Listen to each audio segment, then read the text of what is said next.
It has been an eventful past few weeks. A visit from my uncle, a conversation that reminded me of some of our family history on my dad's side, a 5K run that I wasn't entirely sure I was ready for, preparing for another season at work, my husband turning 50, and somehow in the middle of all of that, spring arrived. Looking back at this footage now, it's so funny. Canada doesn't even look like this anymore. The trees are full. The grass is vibrant and green. The world feels completely different than just a few weeks ago. But maybe that's part of the lesson. Things change faster than we realize.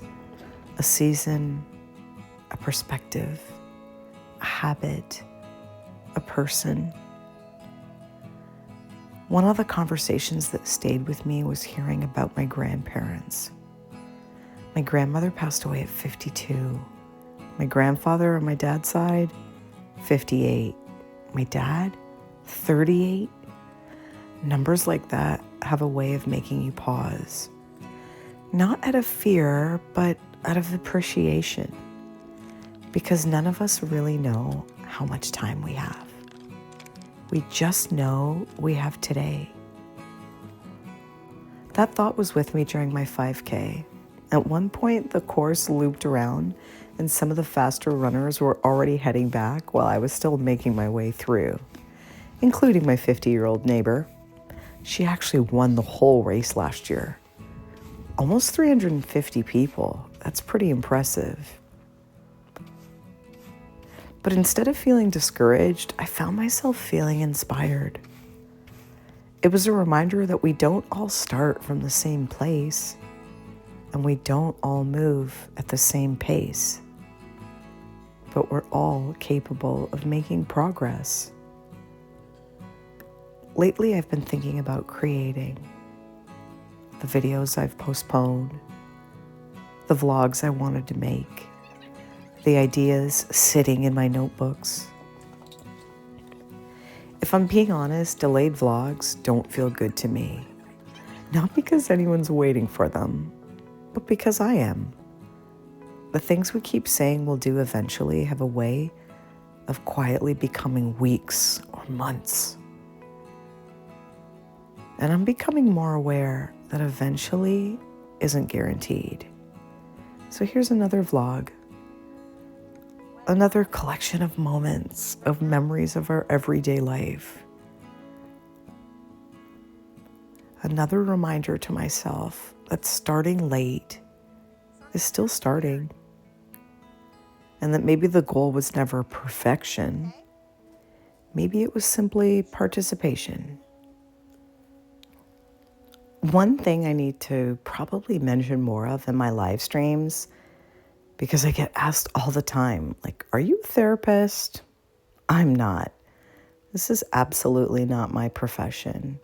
It's simply something that I'm passionate about, creating, sharing ideas, having meaningful conversations, writing, recording videos, hosting interactive live shows.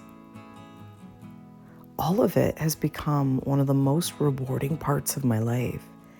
In fact, if you ask me what television shows I'm watching right now, I don't have any. I don't watch Netflix. I can't even name a current show on cable TV right now. Not because there's anything wrong with it. It's just that when I do have free time, I'm pretty intentional about how I spend it. But that doesn't mean I'm working all the time either. One thing I've learned is that it's important to enjoy the life you've built. My husband still drives a 2005 Toyota. The windows, they roll up by hand. Some younger people have probably never seen that before. We've never been the luxury car people. And honestly, I can't even tell you what brand my purse is. Actually, I don't even know what brand my purses are. And there are plenty of places in the world that I still want to visit. A long list, honestly.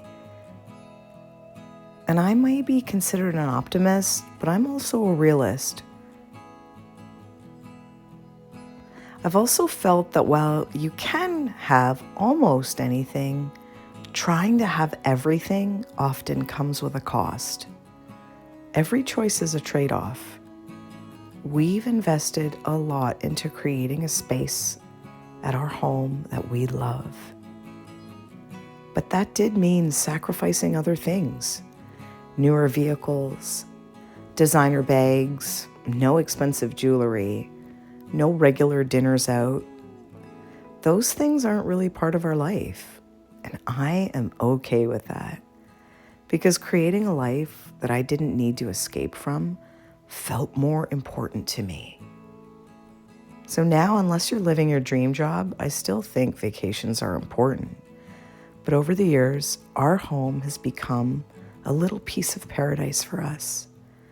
Sometimes friends and neighbors come over and tell us they feel like they're on vacation. And honestly, I think that's one of the nicest compliments you can receive. Life looks different for everyone, and it's not supposed to be a carbon copy. We're not supposed to want the same things. The challenge is, it's easy to see what someone else has and suddenly decide you want that too. But sometimes you're only looking at one piece of their story. And the real question is, what kind of life do you want to build? And are your choices helping to build it? Every choice has a trade-off.